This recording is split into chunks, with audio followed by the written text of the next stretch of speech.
Alright guys, welcome back to the channel, Dylan with Conventional Dude Company. This is going to be the first video in our medical series, kind of our Prepared Citizen medical series. And so what I'm going to go by is MARCH, which is like the military and also civilian EMS acronym for treating trauma patients. So massive hemorrhage, airway, respirations, circulation, head and hypothermia. So today's video is going to just mainly focus on massive hemorrhage, and we're going to start that off by talking about tourniquets. A very important piece of gear that I think everyone should carry some form of. And what I want to do with the video today is I'm going to go over a few different types of tourniquets that you could encounter. Some that you've probably seen and are familiar with, and then some other ones that you might not be so familiar with. And the purpose of that is just so I want you guys to get a view and get some eyes on these tourniquets and see how they work and how they are used. And that way, if you were in a situation where maybe you're helping somebody, like someone that you have no idea who they are, you're helping them out, whatever made up scenario I could come up with in my head, but they might have a tourniquet that you've never seen before, or a style of tourniquet you've never seen, because there are a few different types of tourniquets. And so what I want to do is kind of show how those work, how they break down, familiarize you guys with those, and then we'll talk about tourniquet placement and stuff like that. So to start the video off, we'll go ahead and hit our Bible verse. We're going to start with the very first one, Genesis 1:1. It's going to be, in the beginning, God created the heavens and the earth. All right, so get straight into this video. So this is a North American Rescue CAT, which stands for Combat Application Tourniquet. It's a CAT Gen 7. So this is the latest generation of this CAT. Obviously, there's been 6 before it, with small changes here and there. This is kind of, I don't know if I'd say the gold standard for tourniquets, but I will say this is probably one of the most common tourniquets you will find out there. This is the tourniquet that you'll find throughout the Department of Defense or Department of War, whatever we're calling it today. So you'll find this there. You'll find it at a lot of law enforcement agencies, and then a lot of people that are interested in this stuff have CATs. This is just a proven and solid tourniquet. And so I'm using this to introduce what I'll say is the first style of tourniquet that you'll probably encounter, and that's going to be a windlass style tourniquet.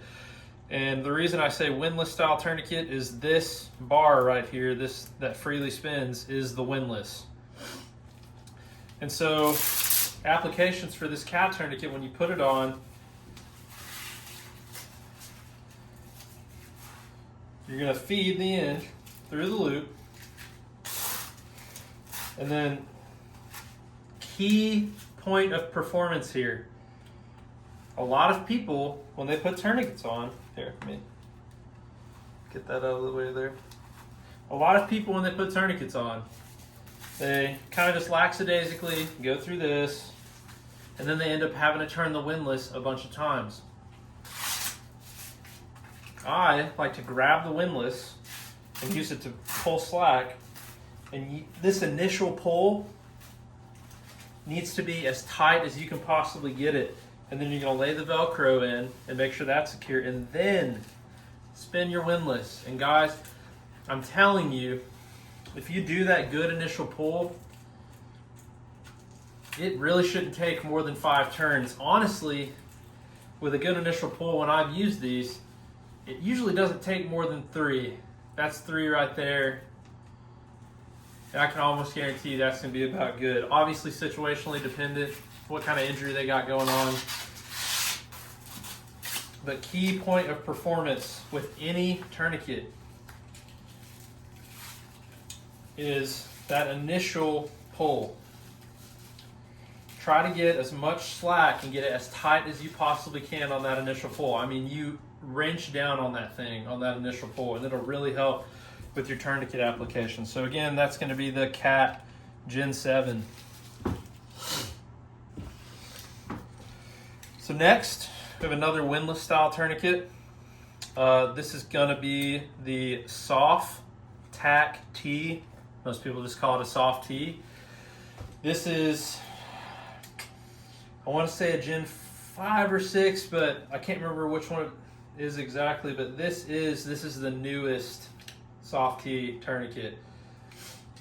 One of the ways to tell if it's a newer soft T is the initial soft Ts had a very narrow band, but that becomes an issue because when you get it tight enough, it can cut through people's skin. It can also cause like nerve damage issues down the line. So most newer tourniquets will have a wider band like this. So very simple application, just like the cat, with a caveat. You can feed this end out through the buckle. It's never really necessary to do that. It's more made to stay in the buckle.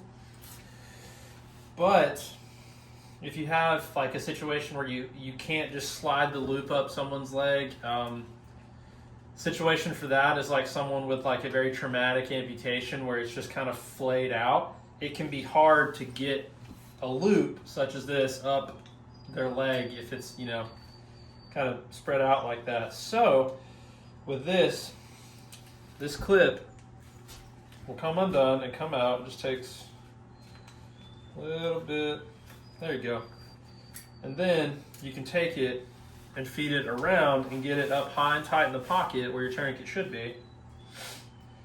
And then clip it back on. And then, same as the cat, pull it. There's no Velcro on this one, so you don't have to worry about the Velcro on the strap. The buckle will hold your slack. And then, same thing, get as much as you can on the initial pull, and then just turn. And again, about 3 is going to be good enough if you get enough slack on that initial pull. Now, something to note. The soft T is also a very prevalent tourniquet. There's a lot of units in the DoD that use it, or the DOW, and there's a lot of units like law enforcement that use this. Benefits of the soft T.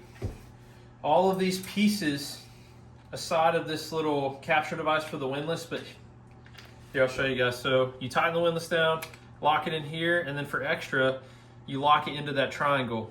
And it's not coming out, it's not coming loose. So benefits of the soft T, it's more robust than a cat. These things are tough. I've seen a windlass on a cat snap and fail or bend. I've seen the clips, the buckles on a cat break. I've never seen them break on this because they're all aircraft grade aluminum. They're very solid, and it doesn't really add any weight to it. And also just the material used in this is typically a little more beefy than the cat tourniquet. However, benefit of the cat tourniquet, much easier to self-apply, especially on an upper limb.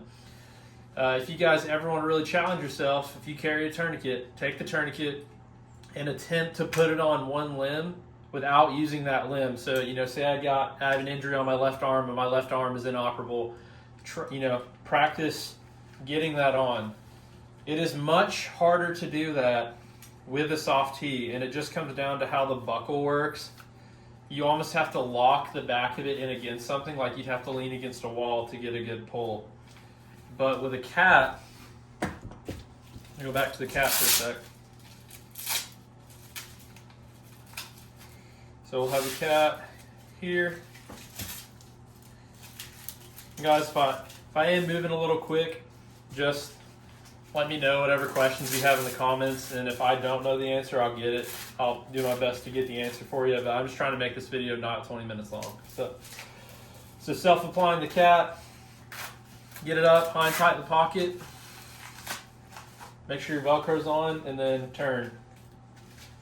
And you can see I was able to get the slack out pretty easy with a cat.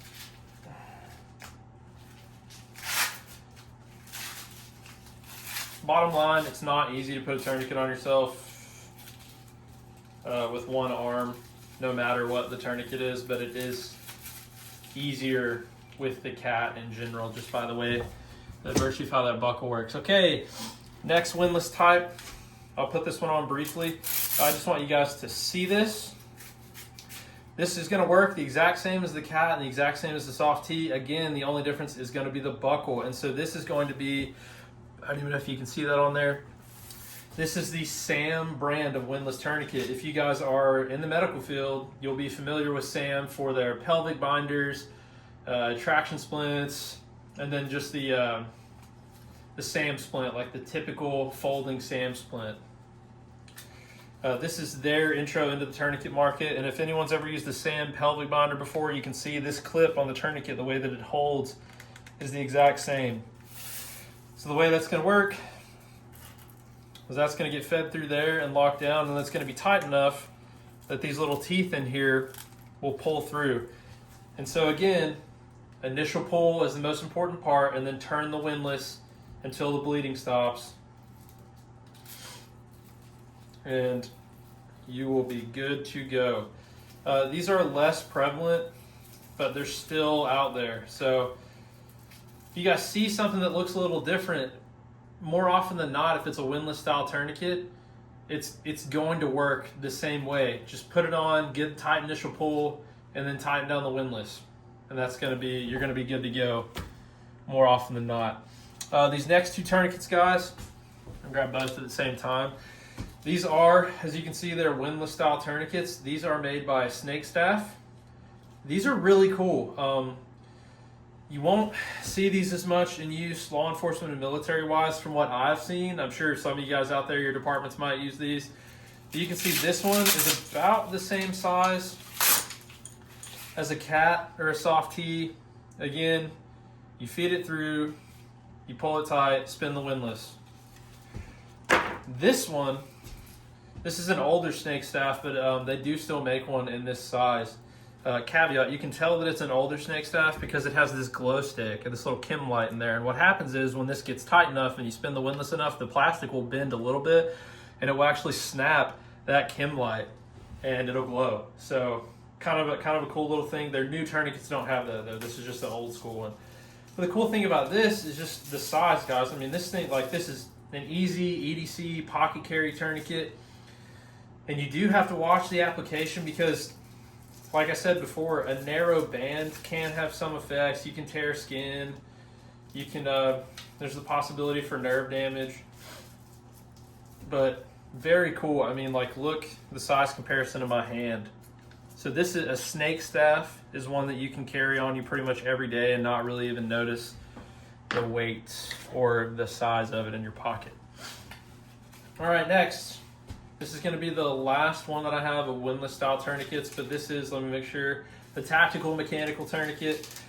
Benefits of this one, it goes on the same as a cat.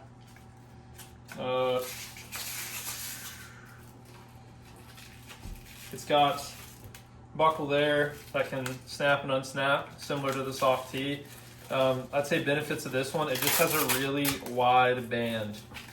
And the wide band is, again, going to be good for not tearing the skin, putting down an even amount of pressure, and then not causing any kind of nerve damage later on. And then its windlass capture device is a little different. You're going to tighten the windlass down, and then it is actually going to, you're going to lock it under that side like that. And that's how that one works.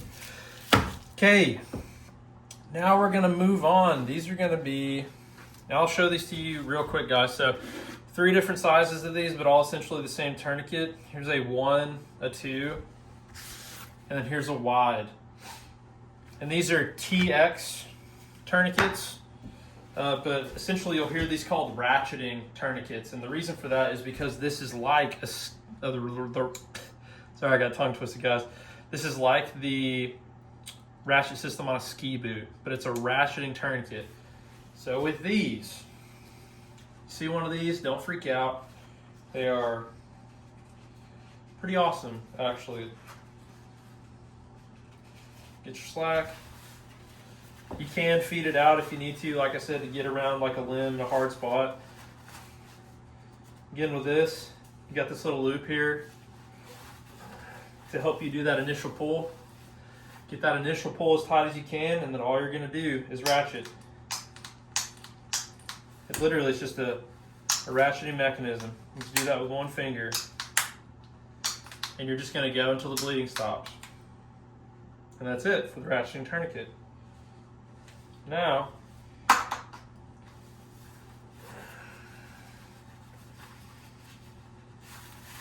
okay. And then when you're taking these off, you'll see that it just says lift here in the tab. That's all you got to do. You just have to get a finger under there and lift it off, and it'll release tension on the teeth of the ratchet.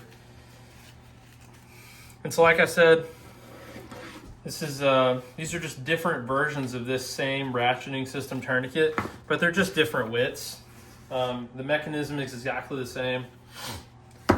Okay, so now I'm going to show you guys kind of a weird one. And funny story about this tourniquet, when I was on Lejeune, there's a store outside the front gate that I'm sure is still there, but it's called Extreme Outfitters. And they had these tourniquets for sale. And, you know, naturally, what do you do when you're a junior corpsman and you're trying to find something cool for your med bag? You buy tourniquets that you've never seen before. The funny part about that is now the business that I work at, my boss there is actually the guy that designed this tourniquet. So, small world. But I feel like this is definitely a tourniquet where if someone had this on them and you're coming up and trying to help them and you're like, where's your, you have a tourniquet on you, and they hand you this, you're kind of like, this looks like something to do like a magic trick with. But super simple to put on. So high and tight in the pocket. There's a loop here sewn into the end. That loop is going to go right here in the center. This other loop, try to keep it somewhat close, and then all you're going to do is twist. And twist. Keep twisting. That's good.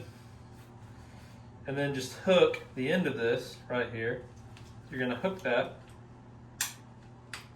right there. You're good to go. Something to note about these, I believe these are called the NATO tourniquet.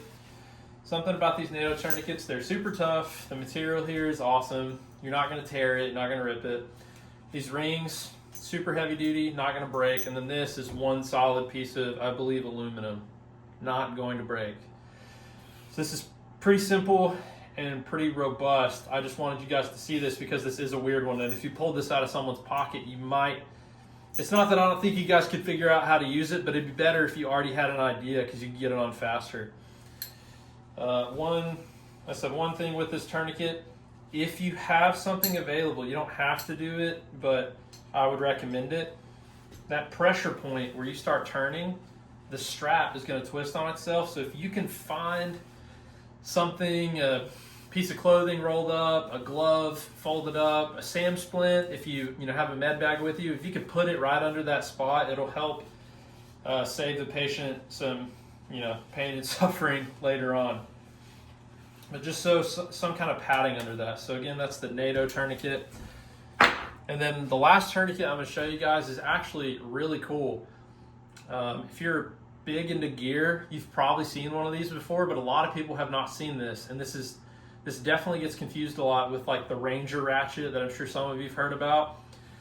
But this was actually made by a guy at SEAL Team 6 for SEAL Team 6. And that's the only place that these ever were, because the Ranger ratchet came out, the TCCC committee kind of moved away from that, and so these kind of got done away with. But this is actually still a pretty viable tourniquet, and I wanted to bring it on here. Not necessarily like you're going to see one out and about, but they're just really cool. It's a cool kind of little homage to how far tourniquets have come. So as you can see, this is legit a ratchet strap. Like, this is a legit ratchet strap mechanism sewn here, and it's got a clip where you can pull the slack out here. The thing that differentiates this ratchet style tourniquet is it has this giant pad right behind where the ratchet sits to help kind of fend off the like nerve damage or breaking of the skin issue. Another pretty cool thing about this, if you guys are into gear, see if I can get it where you can see it here. These are manufactured by London Bridge, so that's pretty cool. It's a London Bridge gold label item, so hey, very fancy. So, not that you're probably ever going to see one of these, but just so you guys can get an idea of how this would work, you slide it up. Same thing as anything else. All the other tourniquets, pull out the slack, and then It is literally, it is a ratchet strap. That is all this bad boy is a ratchet strap. And it opens and unlocks the same as a regular ratchet strap. You open it all the way. As soon as you open it all the way, it'll release pressure, just like a regular ratchet strap. So that is all the tourniquets that I have to demo for you guys. If you have any other tourniquets or any questions about tourniquets, hit me up in the comments and I will get back to you. One thing to go over, key points of performance on tourniquets. Good initial pull, try to get all the slack out that you can and make it really tight on that initial. Make sure you have it placed in the right spot. So in most of these situations where you would be putting a tourniquet on someone, more often than not, there's going to be civilian EMS available soonish after the incident happens. And so if you don't have time to expose where the wound is, just go high and tight in the pocket. What I mean by the pocket is here or here. High up as you can get it, tight as you can get it, whether it's on the arm or the leg. And then last point of performance, when you get the windlass down, and then do it on really on any tourniquet, but just the windlass one specifically. Get the windlass in there, and then cap it with a strap. And then if you have a Sharpie or a pen, write the time that you put the tourniquet on, because that can help medical providers down the line recognize, how long that limb has been without blood, essentially. So there's that, and then you'll see, like on the snake staff tourniquet here, here's a spot to write the time. On the ratcheters, I think they actually, well, I'm sorry guys, I thought this one had a spot to write the time, but with this material, if you had a Sharpie, you could write the time right on it. Or something else you could do is you could write, TQ and put the time down, and you could write that on someone's forehead if you wanted to. That's a pretty common practice.